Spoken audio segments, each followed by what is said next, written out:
You're listening to Resilience Development in Action with Steve Bisson. We're here to strengthen first responder mental health, supporting police, fire, EMS, dispatchers, and paramedics as they build resilience and thrive in high-stress careers. Let's dive in.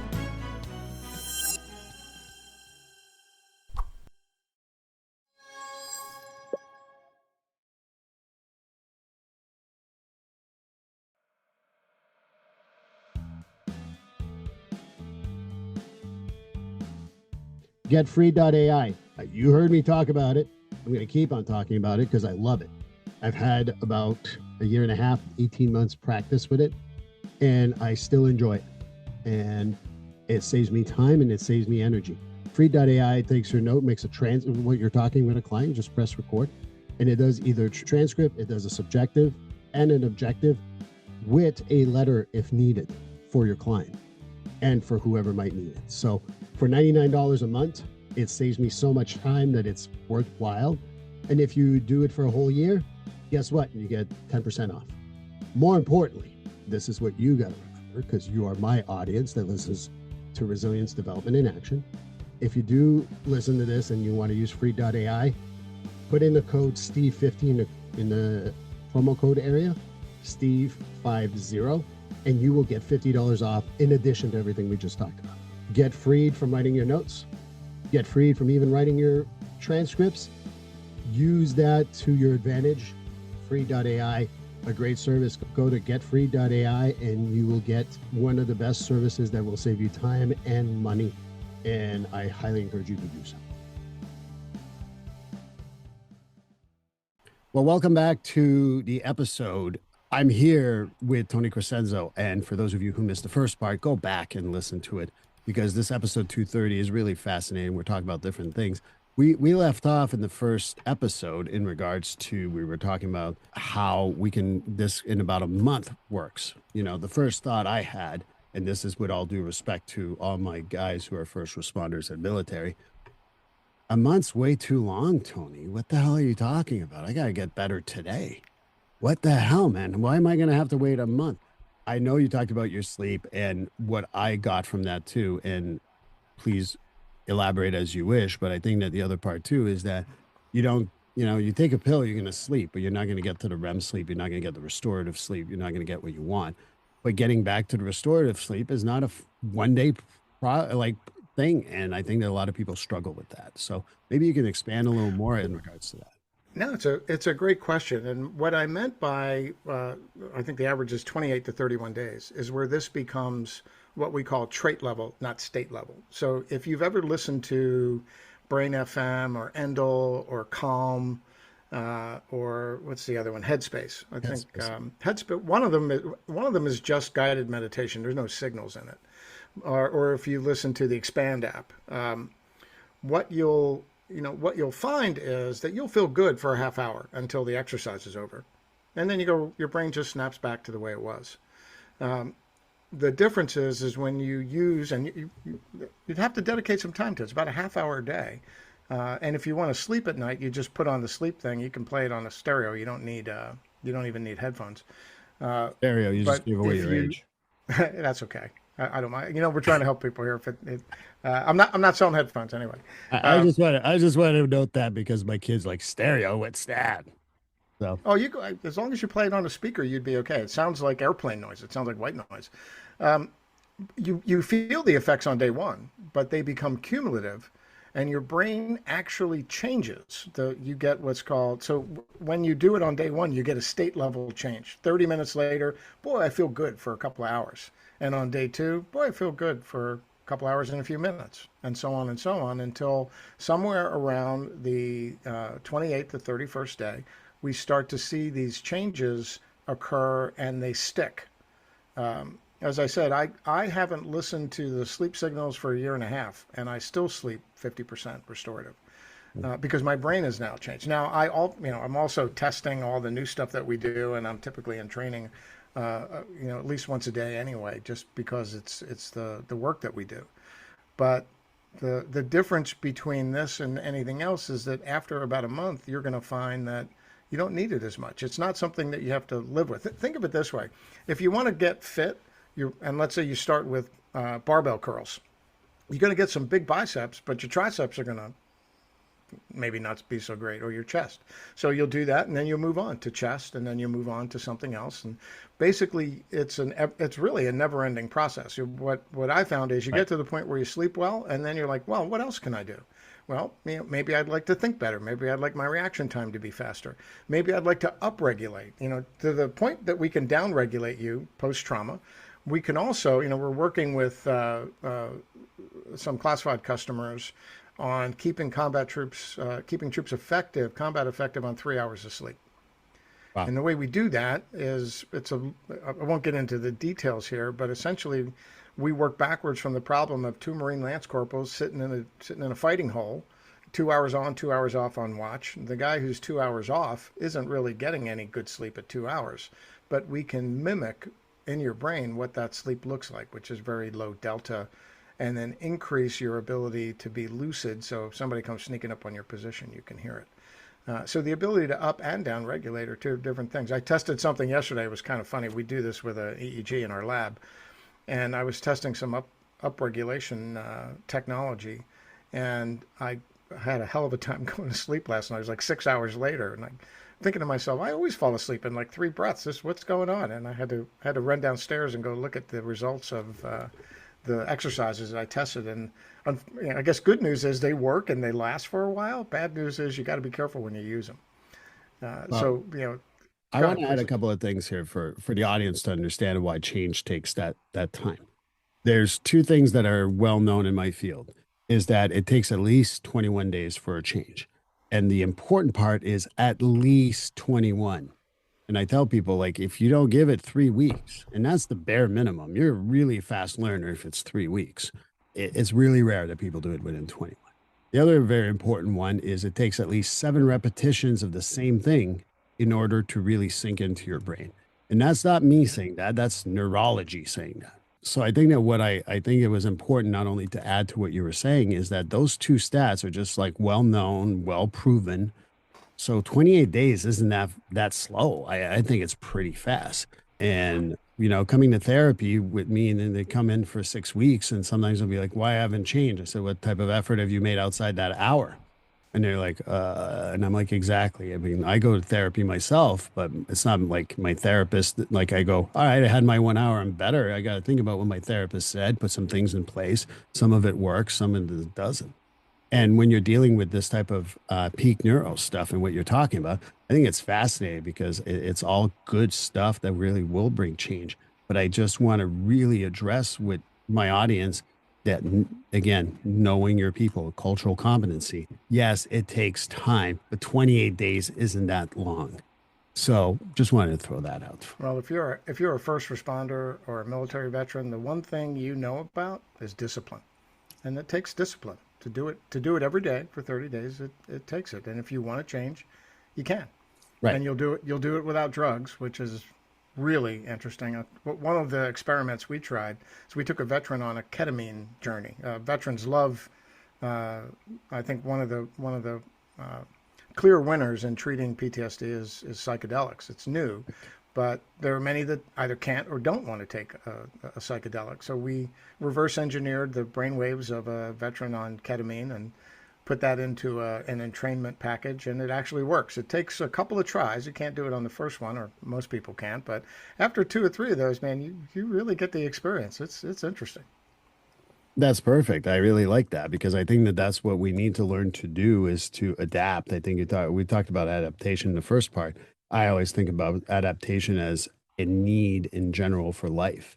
The other part that you mentioned that one of the things that you talked about that is, you had a therapist and, he had to he's like, you know what, you're triggering me. I think that one of the things that I want to share with people is that I really like what Peak Neuro is doing. But if you do have a therapist that is being truthful and says that to you, respect it.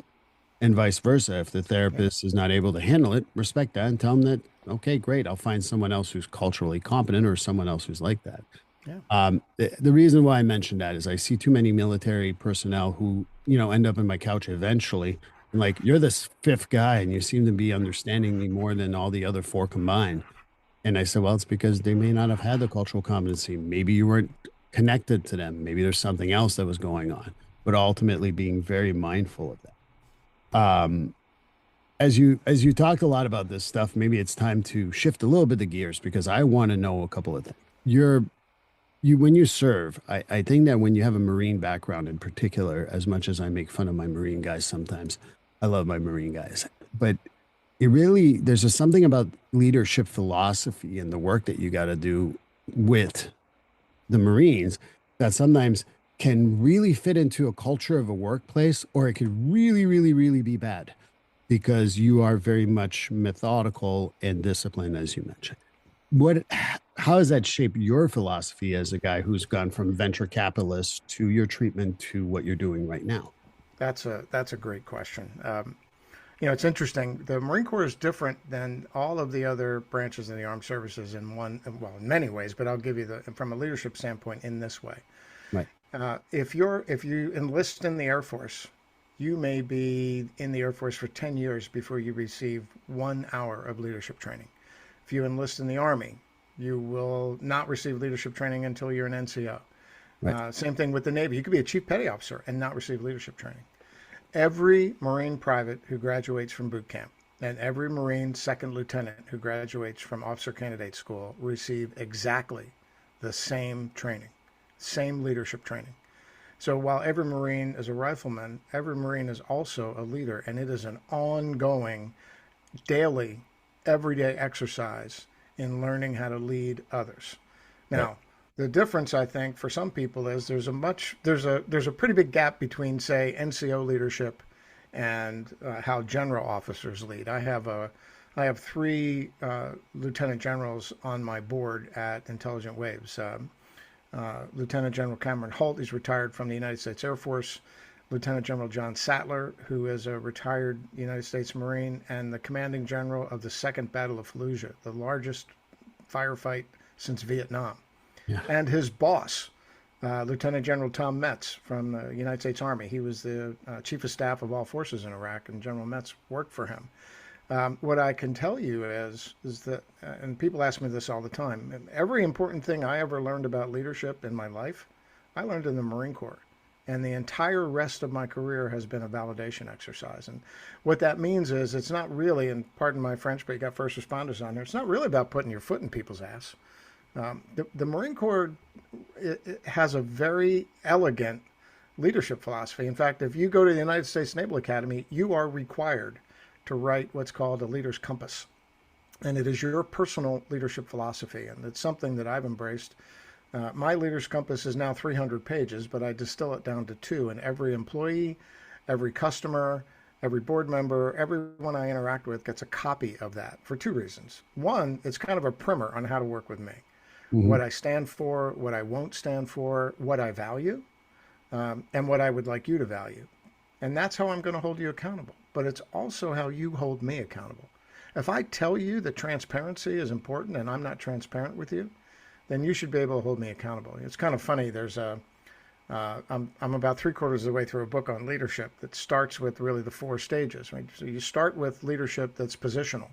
I'm a corporal, you're a private, you do what I say because I got that stripe over here. Right, the stripes and stars, right? That's leadership by authority, right? That's do it because I say so. And then, you get a little bit better and you start to realize, man, it's really about relationships. I'm going to develop relationships with people. I'm going to care about them. I'm going to introduce them to people. I'm going to help them grow. And that's the second stage where you become a relational leader. But there are limitations to that as well. In particular, I would tell you that there's something they teach Marine officers that are true for business executives. And it might not be pleasant to hear, but it's true. To be a good Marine officer and to be a good business executive, you have to be able to kill the thing you love the most. And that's the people who work for you. They're not your friends. Right. They're just not. But you are responsible for them and everything that they do. And everything that they fail to do is on you. So you have to understand that that's really, from a responsibility standpoint, I love Lieutenant General Sattler. He gives a talk. I'll give him credit because I don't want anybody to think I stole his talk. He calls it Generals Eat Last. And when you're in the field or you're in combat operations, you could be out for 30 days, not have a shower, living in the dirt, eating out of a plastic bag. And then one day, the chow truck shows up with hot food.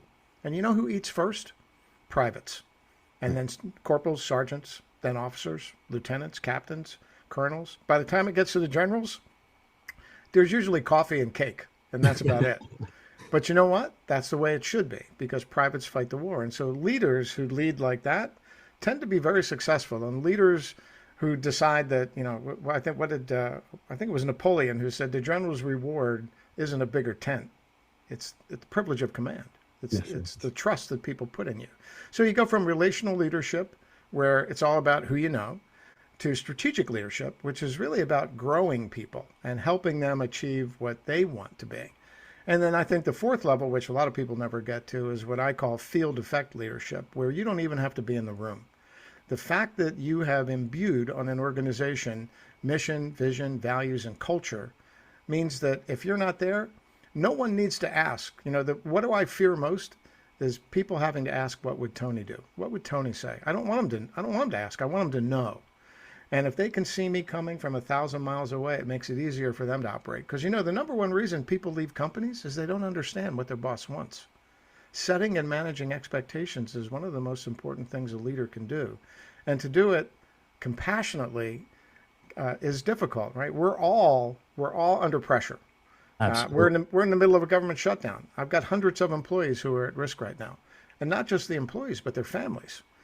And yet, if something aggravates me, I don't get to bite somebody's ass off. I mean, I might do it for effect because that's part of leadership too, is understanding what someone needs. Leadership is a conversation. It's a dialogue between the leader and the led.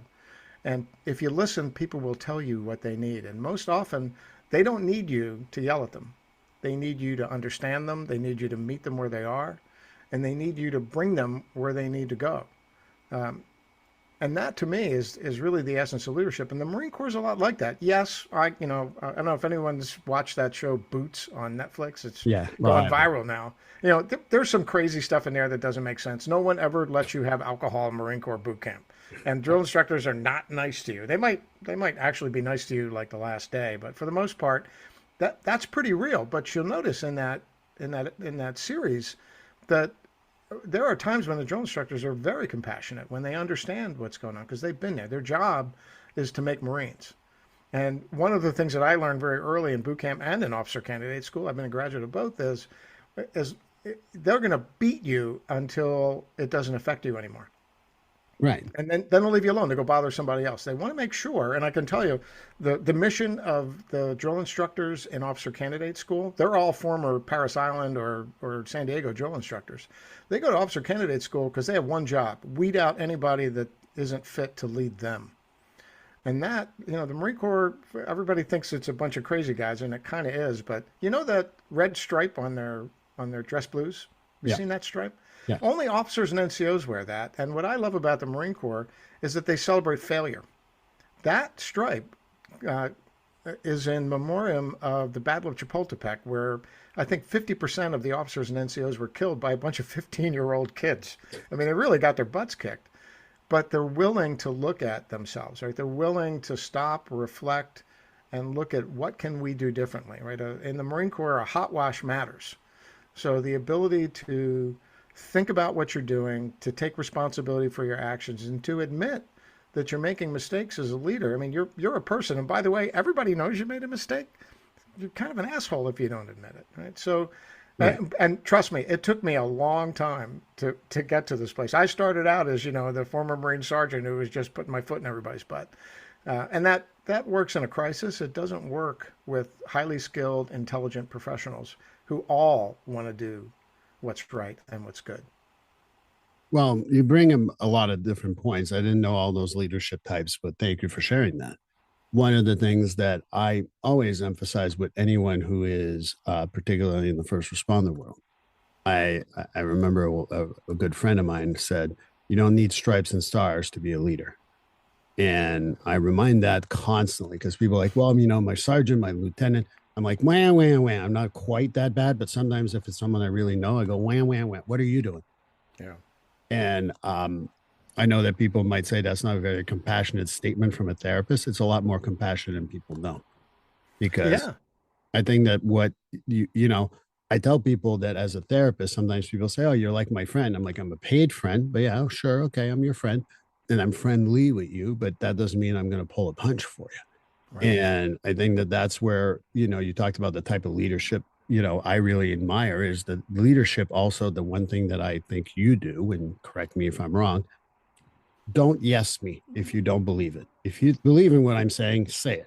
But if you're just going to yes me to make me happy, including my clients, I'm like, no, I'm a flawed human being. I don't know everything. Please freaking help me here. Because if you're like, oh, yeah, that's great, and you never practice it, or you're just fucking annoyed with me, that doesn't work. And yeah, you can always swear on this podcast. There's no problem with that. But the point is I think that what you're talking about leadership is so important because people don't quite get it. Being a stars and stripes type of person is one thing.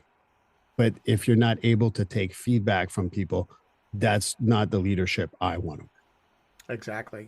I think that's absolutely one of the core principles of leadership that most people gloss over.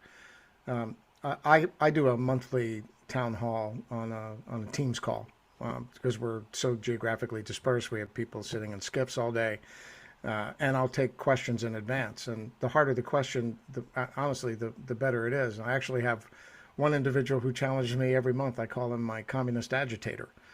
But as far as I'm concerned, that's a compliment. It's funny. I learned. I would tell you, I learned a couple of years ago a new phrase.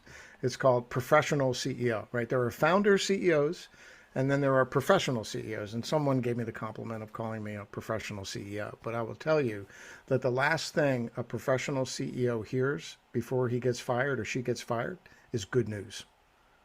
Good news makes my ass itch.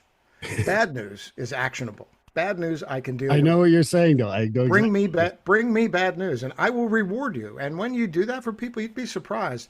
Bad bosses are everywhere. If you can just be an above average boss, you will get loyalty like you wouldn't believe. One of the measures that I have for my own leadership, I have this. Well, I probably don't have it anywhere close. I have an 11 by 14 envelope filled with thank you cards over the last 25 years. And not a single one is from an employee. They're from employee spouses. When you're doing well, when somebody's wife or husband says, hey, can you make him work late again? Because I really enjoyed the reward you gave him. Or thank you for doing this. If we have an employee and your immediate family member gets injured or passes away, we're going to the funeral. You're going to see us. You're going to, we don't send birthday cards or form letters. Once a month, the entire leadership team sits down and writes out birthday notes. First year I got here, the Christmas cards had pictures of the executives on them, like Brady Bunch. And I called my wife and I said, if you got this, what would you feel? And she's like, that's stupid. So now all the Christmas cards have pictures of employees. I mean, it seems simple, but if you're not willing to listen to people, if you're not willing to say, tell me what's right here. Look, I'm 64 years old. We're not necessarily in the same age category. We're the same generation, though. Yeah, basically. I don't know what it's like. I mean, I came up as a programmer, a DBA, a project manager. I've done every job you can have except finance or HR because no one believes that I can count as a Marine and you don't want me around an HR function. That's just not going to work. But every other job I've done, but I don't know what it's like to sit in a cube. I just don't. Right. So one of the techniques that I've always used in every company that I've run is I create what's called an employee advisory council. They're like my union shop stewards. They're non-management employees. They meet once a month. They build their own agenda, but their job, they have one mission, and that is to tell me how to make this the best company in the world to work for. Now, we may never be, but asking the question is what matters. And so things like paternity leave, which we never had, and I would never think of. My daughter's 29 years old. Why would I be thinking about paternity leave? But right. Last year, our EAC, called me up and said, hey, listen, we think paternity leave would be important. We have a lot of people who are in, at the age where they're having children, and we don't really make room for dads to get time off. And call a CFO, and 3 weeks later, boom, paternity leave. Right? A dialogue, right? That's what leadership is. And I would tell you, let me just give you one last sort of thing that I learned in the. And I want you to go with that, but I just wanted to repeat and emphasize what you just said. You are a CEO. You are someone in the executive zone, but you're willing to take feedback. And if it's valid, you will validate it. I think that's the other part that people have to understand. And this I'm sending out to the leaders that are not listening to people. That doesn't mean they're always right, but you need to be able to receive that feedback. And I think it's important for me because in the last few episodes before yours, I've been telling look, leadership sometimes fucking sucks. 84% of my first responders report that their biggest stressors is administration betrayal because of lack of communication or listening. So I want to follow up constantly about that, because leadership is what makes or breaks a team, whether it's a department, a platoon, a company. I don't really give a crap where you're talking about. But if your leadership is not what you just described, you are destined to fail. And that's for all those heads of departments that tell me, well, I have these stripes and I have these stars and I have blah, blah, blah. I go, yeah, that's nice. I have a piece of paper on the wall that says I have a master. That doesn't make me smart. So anyway, I'm sorry I had to interrupt that. Oh, not at all. No. So I often, we teach leadership here at IW. We have and we make our leaders teach leadership. But one of the questions that always comes up is, well, what's the difference between leadership and management? Right. And I don't want to talk about that. Right? Management is nothing more than minimization of deviation from plan. Management is quantitative. Like you either make a number or you don't. You meet a deadline or you don't. You achieve a goal or you don't. It's normally very quantitative. Leadership is about minimization of deviation from plan. And what is leadership?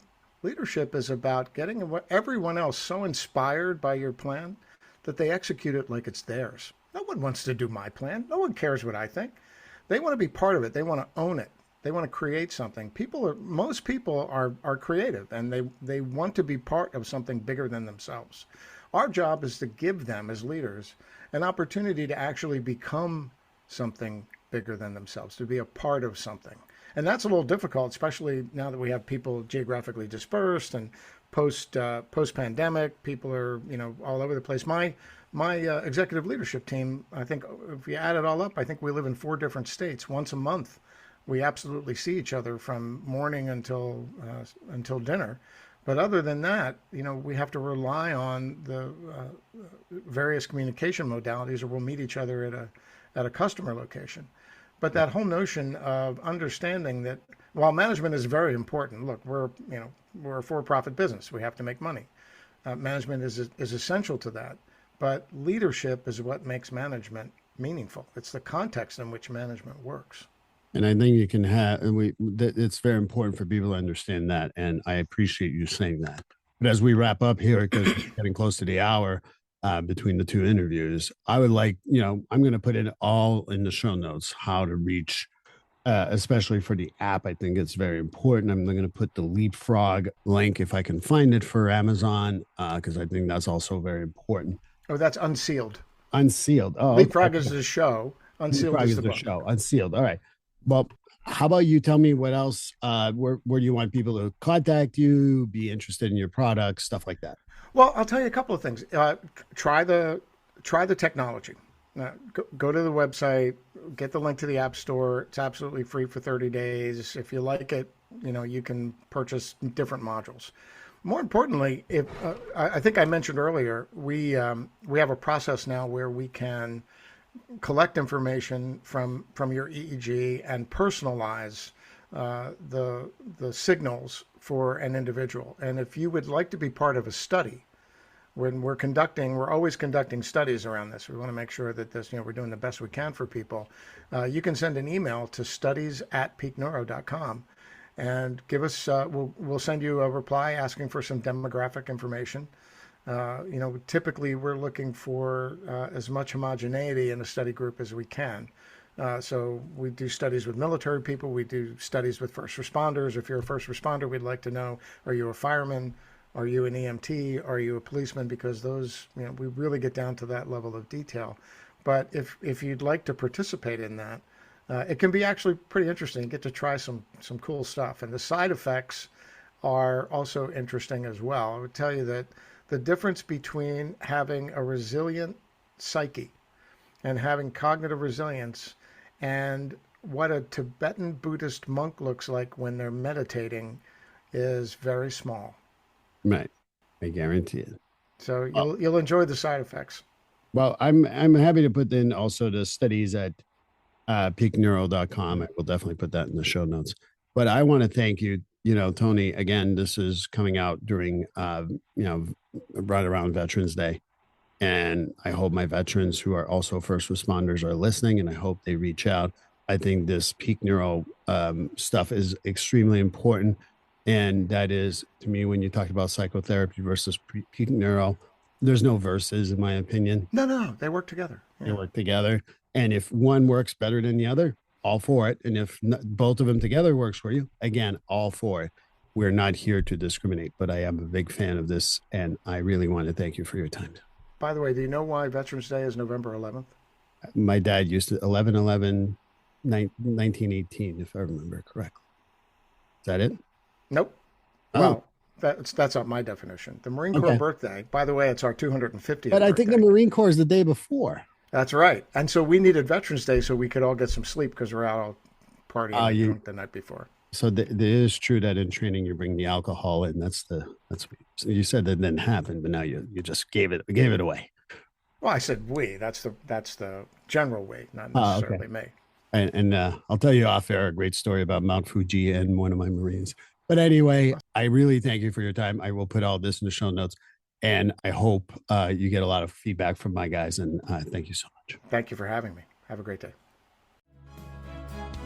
Please like, subscribe, and follow this podcast on your favorite platform. A glowing review is always helpful. And as a reminder, this podcast is for informational, educational, and entertainment purposes only. If you're struggling with a mental health or substance abuse issue, please reach out to a professional counselor for consultation. If you are in a mental health crisis, call 988 for assistance. This number is available in the United States and Canada.